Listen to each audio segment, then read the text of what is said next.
Welcome to our module on Python Basics.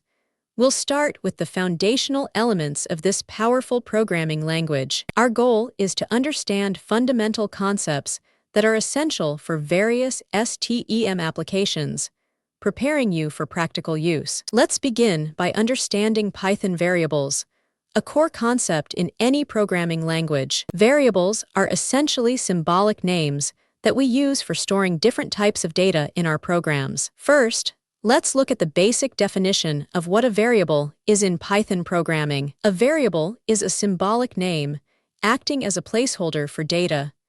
Python automatically assigns its data type when you assign a value. Here, we assign values to variables like name, age, and as student, demonstrating how to store different data types. Now, let's discuss the crucial naming rules for variables and Python's case sensitivity. Variable names must start with a letter or underscore, and Python is case sensitive, meaning variable and variable are distinct. These examples show valid variable names like user ID and total score, and an invalid one starting with a number. Next, we will explore the core Python data types, which are fundamental for handling different kinds of information. These data types help us categorize the various values that your variables will hold within your Python programs. First, we have numeric types, which are essential for mathematical operations in Python. They are used to store whole numbers, decimal numbers, and even complex numbers for advanced calculations. Then,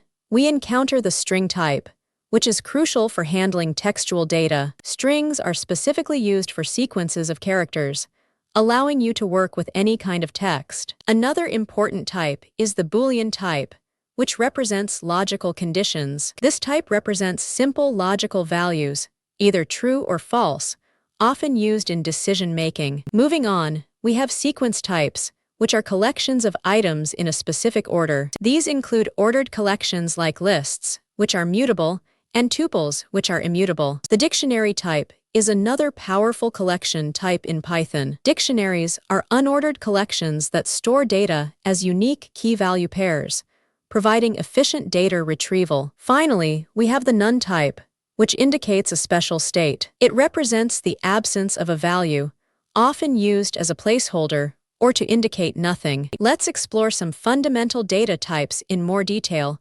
building on our previous overview. Specifically, we'll focus on integers, floats, strings, and booleans, which you'll use constantly. Starting with numeric types, these are crucial for all quantitative work. The int type handles whole numbers, like age equals 25, without any decimal points. The float type is for decimal numbers, such as price equals 99, representing fractional values. Next, let's review the string type, fundamental for text manipulation. The str type stores text in quotes, like name equals Alice, for representing character sequences. Strings are immutable, meaning they cannot be changed after creation, but support concatenation and repetition operations. Now, let's consider the Boolean type, important for logical control. The bool type represents truth values, either true or false, for decision-making logic. Booleans are extensively used in conditional statements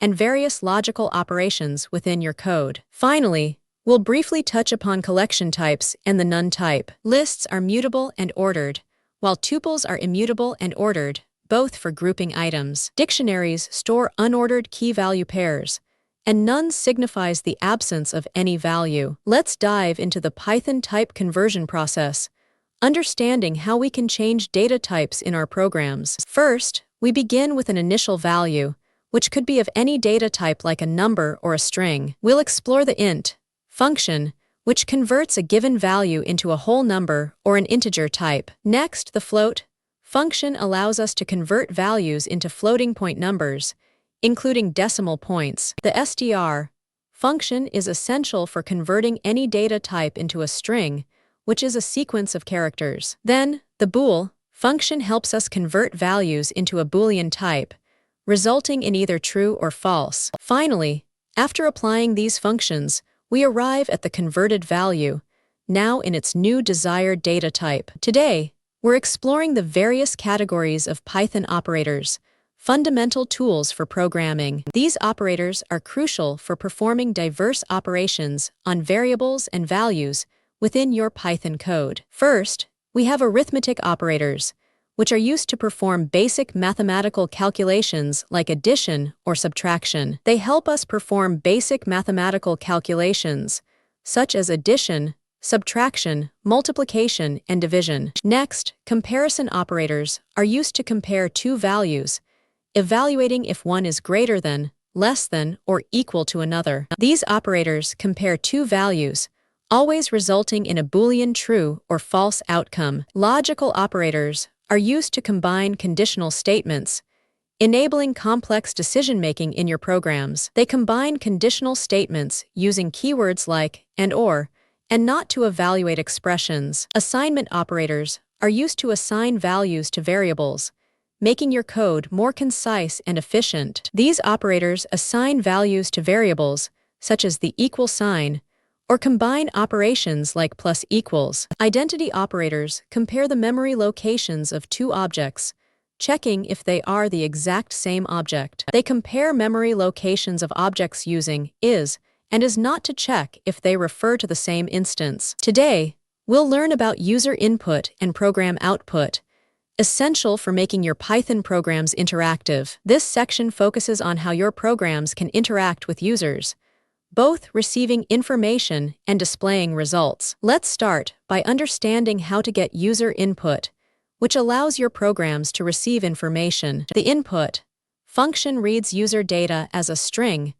Remember to convert it to an integer or float for numerical use. This code gets your name as text, then asks for your age and converts it directly into an integer. Now, let's explore how to display output, so your programs can communicate results back to the user. The print function displays values, supporting multiple items, custom separators, and f-strings for formatting. Here, we display text, use an f-string with a custom separator, and control line endings for varied output. Let's discuss writing clean and readable Python code, a crucial skill for any developer. These are essential guidelines for creating maintainable code that is easy for others and your future self to understand. Always use meaningful names for your variables and functions, like calculate area, to clearly convey their purpose. Add clear comments to explain complex logic or any parts of your code that aren't immediately obvious. Always follow PEP8 indentation rules,